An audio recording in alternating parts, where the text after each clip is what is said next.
Director Lyons. Body cameras have been deployed in Minnesota. I think transparency helps regain public trust. Is there any plan to release any of the footage to the public? 100%, sir. That's one thing that I'm committed to is full transparency, and I fully welcome body cameras all across the spectrum in all of our law enforcement activities. It is, sir. Body cam footage will be released. I agree with you completely. Everyone assumes this body camera footage is bad footage. So, in so many cases, it's the exact opposite, and we get a show from the officer's lens what exactly they're dealing with on a daily basis, not just a 15-second clip we see on TikTok or whatever it may be. I'm very pleased to hear the releasing of more public footage. My next question is for you, Commissioner Scott. As a member of Congress, I have a very similar, all of us, the question's really for all of us. As a member of Congress, what can I do to make sure what happened in Minnesota doesn't happen in my community? Put laws in place that protect our officers and agents so they can go out and do their job confidently and know they really truly have the backing. And then, I got to plug it, actually fund the programs. So when body cameras got rolled out to CBP, the technical capability of the camera got rolled out, but the funding for the personnel to support the programs and the data, that can drain basically all your other operations. So fund the entire program so that we can be transparent and that we can make sure America knows what we're doing, because that trust is critically important. Thank you for that. My next question is Director Edlow. Too many times we talk about the enforcement side, which I think is very important. We see the millions of criminal aliens that are loose in our country. We got to go out there and keep our community safe. But we need to be talking more about the legal aspect of it, the people that are doing it the right way. I was very encouraged to see 65,000 visas get released not too long ago. The question I have is, what are the details? What is the timeline behind that? What is the purpose of those? Can you specifically speak to the legal visa process? Well, if you're referring to the 65,000 that were the supplemental Yes. H-2Bs. That's exactly right. So that's there's 60,000 or 65,000, 66,000, excuse me, that go out every year at 2 times in the year. And then Congress has, for many, many years, given the department the authority through the secretary to increase that based on the needs of the country. So those visas were released. I don't remember exactly when the time has expired. I apologize. And again, any questions? I know I'm being tight on the rules. We have to be. There's a lot of questions. We want to get through everything today. Any members will be able to submit questions in writing, and you can detail these. Thank you very much. I now recognize the gentleman from Rhode Island, Mr. Magaziner, for 5 minutes of questions. Mr. Lyons, has ICE hired anyone who is charged with a crime related to the January 6th riot here at the Capitol? Sir, I don't have that information, but I would say no. Would you, could you find out and please report back? Yes, sir, I'll get that. I'll take that as a given. Would you hire someone who attacked police officers here on January 6th, even though they were unfortunately pardoned by the president? Sir, we take assault on law enforcement very serious, and we have a good, strenuous vetting program. I'm sure. Thank you. Commissioner Scott, how many of your agents have been disciplined for excessive use of force over the past year? I cannot comment on ongoing or I'm not asking you to comment on personnel specific action. investigation. How many of your agents have been disciplined? I'm just asking for the total. I'll get that number to you. I don't have it in front of me. All right. I sent you a letter asking that question and haven't received a response. Will you commit to sending a response to me, please? Yes, sir. All right. I'd like you to view this video. This is video of what appears to be pepper spray thrown by a federal agent into Rafael Veraza's car. You okay, Mama? You okay? Seconds later, he realized his daughter, 1-year-old Ariana, was in the back seat, also battling the chemicals. Are you familiar with this incident? Yes. Okay. Now, this is a family of United States citizens who were out to get groceries at a Sam's Club in Chicago. When they arrived, they could see that there was a chaotic operation in the parking lot. They turned their vehicle to leave, at which point your agents sprayed pepper spray out of their vehicle and into the driver's side window of the Veraza's family vehicle. Is it proper procedure to aim pepper spray into the window of a moving vehicle? I'm not familiar. I don't have all the details on this. It's an ongoing I'm not asking about investigation, but to answer your specific question, is it proper procedure? we try to avoid that. No, it's not. Try to avoid it. Because you understand it's dangerous, right? Not just for the driver, but for pedestrians, for other people who could be hit by a car if a driver is blinded, right? I 100% understand that, but you're talking about intentional versus not intentional. Well, no, listen. I've been in a I mean, vehicle from the in one of video- these situations. Scott, that reclaiming got my time, from the my own video, this space. was clearly intentional, and you know as well as I do that in any other law enforcement agency, if an officer did this, they would be put on leave, investigated, and likely disciplined. Were any of your agents ever investigated or disciplined for this incident? I'll have to get back to you on this incident. I believe it's still an So you don't ongoing know. investigation, but we have at least 10 I'd like to show open you cases. another video. This one is from Minneapolis.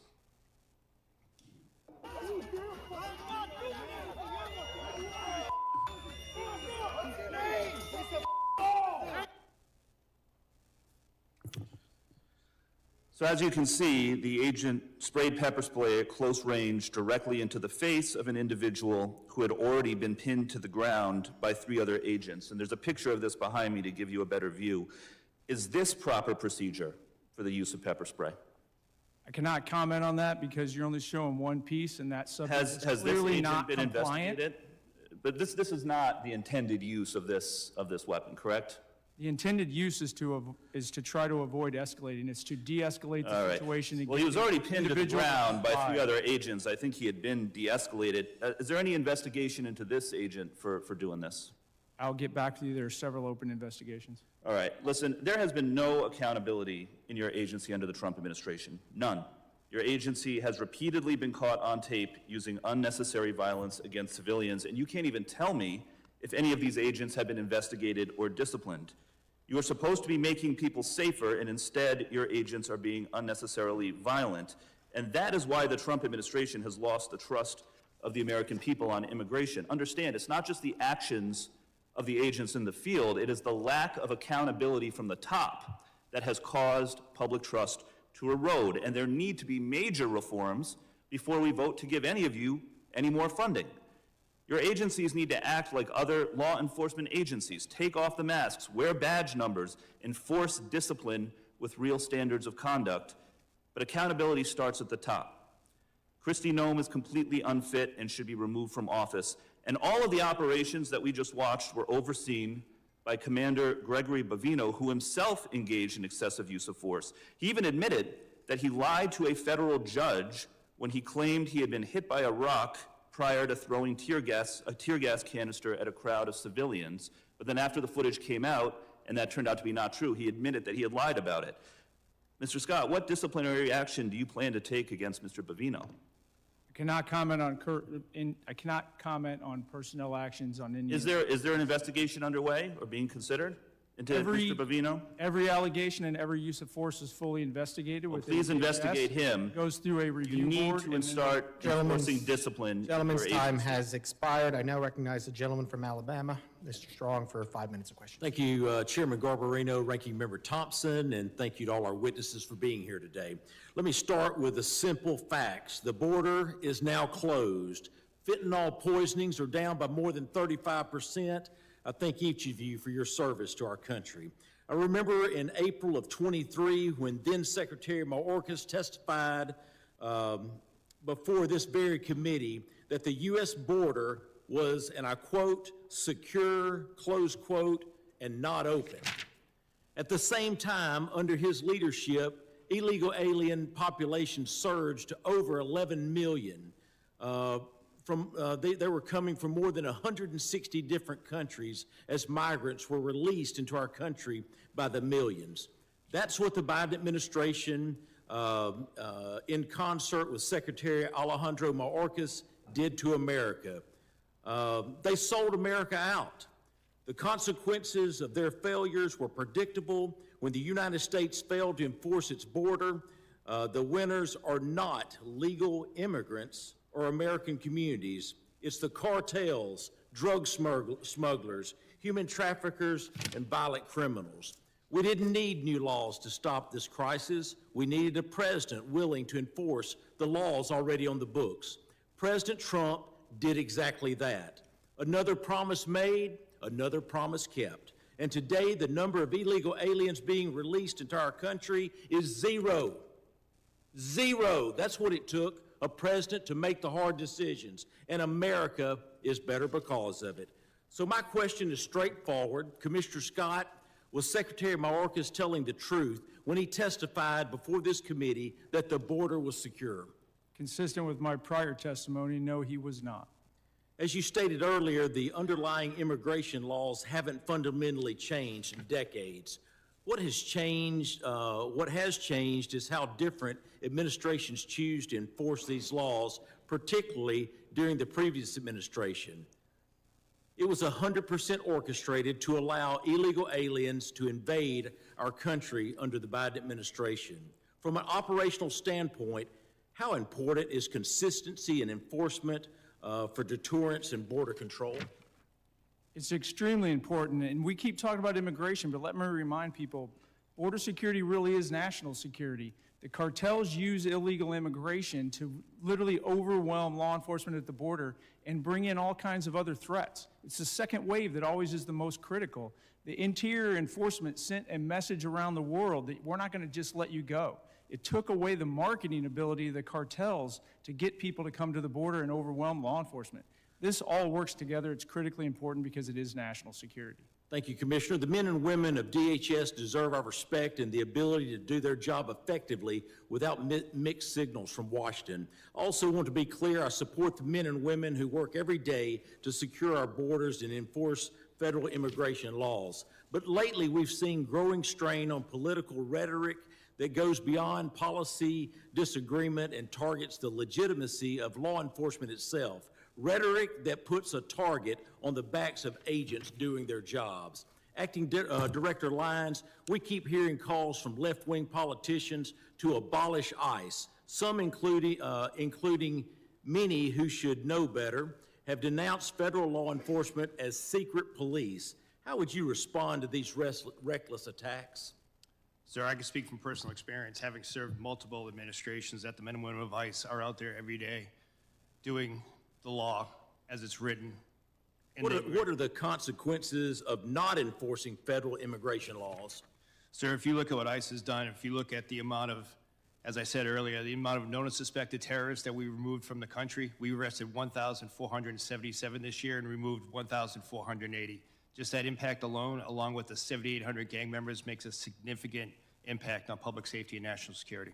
Thank you. Turning to you, Director Edlow, the U.S. Citizenship and Immigration Service plays a role in administering legal immigration and protecting the integrity of the system. When immigration enforcement is undermined or treated as illegitimate, how does that affect USCIS's ability to manage lawful pathways, prevent fraud, and maintain public confidence in the legal immigration process? It makes it absolutely impossible, Congressman, and that's why we've done everything we can to administer that system now and to not cut corners that were previously cut during the last administration. Thank you. Mr. Chairman, I yield back. The gentleman yields back. I now recognize the gentleman from New York, Mr. Goldman. 5 minutes of questions. Thank you, Mr. Chairman. Mr. Lyons, what guidance have you given to your agents about asking people walking on the streets of America to show proof of citizenship? Sir, as I stated earlier, the men and women of ICE, deportation officers, special agents, we conduct targeted intelligence-driven operation. We don't walk around on the streets asking people about their American citizenship. Really? So all of those individual American citizens who have been randomly asked are lying. Is that what you're saying? Sir, if the men and women of ICE are conducting an investigation, whether it be for Title 8 immigration enforcement or Title 18 criminal enforcement, they'll ask someone their nationality. Right, but that's not targeted because they're asking all sorts of American citizens, including off-duty law enforcement. Now, have you directed at any point your agents under the Supreme Court's racial profiling ruling to only stop non-white people and those who look like immigrants to ask for their citizenship papers? No, sir, I haven't. Now, you are aware, of course, and there's well-documented, numerous well-documented instances of people, American citizens, being asked to show and prove their citizenship. Do you know what other regimes in the 20th century required similar proof of citizenship? Yes, sir. What? Sir, there was various nefarious regimes that did that. Is Nazi Germany one? Yes, but I... Is the Soviet Union So one? I honestly... Sir, I'm asking the Right. questions. Is the Soviet Union one? Yes, sir, but I totally, this is the wrong type of questioning you. No, Yes, I'll tell you what the wrong type But of actually, thing sir, is. Sir, it's it's my Holocaust time. Museum is down at Reclaiming my 14th time, and sir. Independence. If you want to go see Reclaiming my Nazis, time, that's what Mr. it is. Chairman. It's not the men and women of ICE that are out there doing it every day. So to say that the men and women of ICE are Mr. Chairman, I'm reclaiming my time. I would like my wrong. time back, please. Please give me another 15 seconds because he was unnecessarily speaking. You said in your opening statement that references to ICE as the Gestapo or the secret police encourages threats against ICE agents. 100%. The problem is you have it backwards, sir. People are simply making valid observations about your tactics, which are un-American and outright fascist. So I have a simple suggestion. If you don't want to be called a fascist regime or secret police, then stop acting like one. But people are simply just observing what they are seeing. And that's why people are making those comments. Now, I was a prosecutor for 10 years, prosecuted mob bosses, organized crime, violent criminals, the actual worst of the worst. Not a single criminal law enforcement agent that I worked with wore a mask to conceal their identity. But your department, which is a civil law enforcement agency, is defending the use of masks by your agents because of a so-called rise in threats and assaults against your officer. Now, you said in your opening testimony that assaults against ICE officers are up by more than 1,400%, which is now even more than the 1,300% that your gaslighting spokesperson, Tricia from Ohio, has recently been citing. But here's the problem.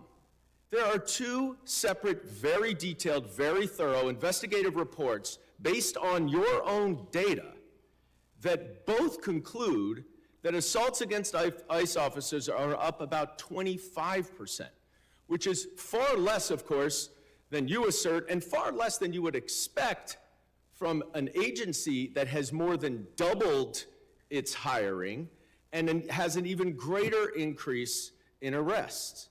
Now, why is that a problem, Mr. Lyons? It's a problem because the explanation that your agents are wearing masks because of fear of assaults or doxing is outright bogus. You and your untrained, unqualified, unvetted, unidentified agents are intentionally terrorizing our cities and communities all over this country to avoid accountability for their excessive force and their lawless actions. That is why you're wearing masks, so no one can hold you accountable, and you know that the FBI is not going to, because notwithstanding all of the investigations all of you say are going on, the Department of Justice and the FBI has stated they are not investigating those two murders. This is not the America that I know and love. This is not the America my immigrants came to. And it's long past time that you rein in your out-of-control agency and start following the law and the Constitution, and I yield back. Gentleman's time has expired. I now recognize the gentleman from Arizona, Mr. Crane, for 5 minutes of questions. Thank you, Mr. Chairman. It's interesting being in this hearing today, where my Democrat colleagues continue to demonize ICE and Homeland Security. I think history and context are very important here. It's not lost on most of the American public that my Democrat colleagues actually caused this entire crisis with their open border policies that they all voted for, letting in close to 15 million illegal aliens. I also want to go through real quick some numbers of ICE deportations with other presidents who I believe both you, Mr. Scott, and you, Mr. Lyons, have worked for. Under President Clinton, 12 million illegal aliens were deported and removed from this country, some voluntary, some departures. Key, no riots. Under President Bush, 2 million, no riots. Obama, who was often referred to as the deporter-in-chief, 5 million, including returns, no riots. President Trump in his first term, 2 million deported, no riots. President Biden, 4 million, including expulsions, varying by estimates, no riots. President Trump again this year, 625,000 with 2 million voluntary leaving through CBP Home app. Mr. Scott, can you explain why these other presidents that you work for, both Democrat and Republican, have deported far more people than this president and we've seen no riots? I would say it has a lot to do about rhetoric and misleading the American public about what's really going on and how important border security really is to this nation. Let's talk also about my Democrat colleagues and something they also supported, and that's these sanctuary cities. I think that's very important, and I don't think a lot of Americans really understand these sanctuary cities. Mr. Scott, Mr. Lyons, is it true that you would rather send your officers into a jail to get some of these illegal alien criminals? Is it safer for your agents and also the illegal alien criminal if your officers are able to go into a jail instead of having to go out and find them on the street? Mr. Lyons, I'll start with you. Yes, sir, it would be. You wouldn't see the amount of law enforcement officers involved in immigration operations. Right. How about you, Mr. Scott? I 100% agree with the director, and more, just as importantly, it would allow me to put more agents back on the border to prevent people from getting in here in the first place. Let's also talk about these riots. Mr. Scott, Mr. Lyons, do you guys remember any riots, when, for some of these victims that were assaulted and victimized by illegal alien criminals like Nate Baker, Laken Riley, Fletcher Harris, Skylar Provenza, Ivory Smith? I've got a whole list of them. Do you remember any riots from our Democrats or their constituents when any of these American citizens were victimized by illegal alien criminals? No, sir. No, sir. Why do you think that is? Because that's the question that I get asked all the time. Congressman, why do the Democrats care more about illegal alien criminals than they care about these American citizens, many of them who are young, have their entire lives ahead of them, didn't show up to a protest, right, to obstruct federal law enforcement. They're just going about their daily lives and they get victimized by people who aren't supposed to be here. Why do you think they don't care about American citizens? I cannot speculate, but when I look at the chaos that it creates and the corrosive nature that it creates, I go beyond the politics of the United States and I look at our nation-state adversaries like Iran, Russia, and China, and their influence on social media to keep this negative discourse going. And I think this is a much bigger issue than we're actually admitting that it is in here. I want to tie this together to something that's very pertinent that's going to happen this week here in Congress, where the American people are going to see the bookend of what's going on. We are going to attempt to pass the Save America Act, okay? Which requires documentary proof of U.S. citizenship to register to vote. It imposes photo ID requirements to vote, and it penalizes officials who do not enforce these requirements. And you won't see most of these folks over here on the other side that are demonizing you guys right now. You will not see them support it. So they let millions and millions of illegal aliens into the country. They set up these sanctuary cities so you can't go enforce these federal laws that are on the books that Congress has passed. And now they won't vote to stop these illegals from voting in our elections. If the American people don't understand what this whole thing is about, it's about one word, and it always has been, and that is power. They want power, and they need these illegals to vote in our elections. That's why they don't care about the fraud either, because they need those votes as well. Thank you. I yield back. Gentleman yields back. I now recognize the gentlelady from Illinois, Ms. Ramirez, for 5 minutes of questions. Thank you, Chairman. My mother, a Guatemalan immigrant and an American, taught me that I have the responsibility to look evil in the eye and to fight it back. Mr. Lyon, Mr. Scott, Mr. Edlow, you have used your power to perpetrate great evil. And it's about time you answer this committee for the lawlessness that you've empowered and defended in your testimony. Mr. Lyons, I want to start with you. And I want to talk about ICE. Because under your leadership, ICE has shot and killed Silverio Villegas Gonzalez and Renee Good, violated nearly 100 court orders in January alone. You've used banned chokeholds in more than 40 cases, engaged in warrantless arrests despite a consent decree, and you used children as bait to put 3,800 children in detention. You created traps for people at immigration court who were following the law and doing it the legal way. And you broke the law by entering into people's homes without a judicial warrant in violation of the Fourth Amendment. Now, let's talk about you, Mr. Scott, and CBP next. Under your leadership, CBP has attempted to execute Marimar Martinez, shooting her 5 times and not releasing the footage that you should release so that we can see the evidence, murdered Alex Preddy, used chemical agents dozens of times in Chicago after a judge ordered you to stop, conducted warrantless surveillance and racial profiling, and acted with total disrespect and disregard for the law while engaging in roving patrols, plate switching, dangerous traffic maneuvers, and observer intimidation. Again, criminals act with that total disregard for the law, and we continue to see it.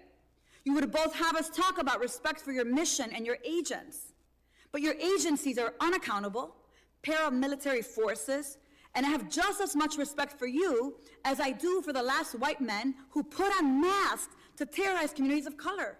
I have no respect for the inheritors of the Klan Hood and the Slave Patrol. Those activities were immoral then and criminal, and so are yours. And that brings me to you, Mr. Edlow, and USCIS. Truly, USCIS is the most disappointing part of this whole panel for me. Mr. Edlow, let me ask you a question. Is USCIS's mission to uphold America's promise as a nation of welcome and possibility with fairness, integrity, and respect for all we serve? Yes or no? Is that the mission? Congresswoman, the mission is to administer the lawful immigration Okay, so let me move on. So it is not for the possibility of fairness, integrity, and respect. I get that. I want to tell you about Stephen, my constituent, Mr. Edlow. Stephen is a 14-year-old with autism who is seeking asylum. This child has spent 60 days in detention center after he was detained with his dad at a check-in.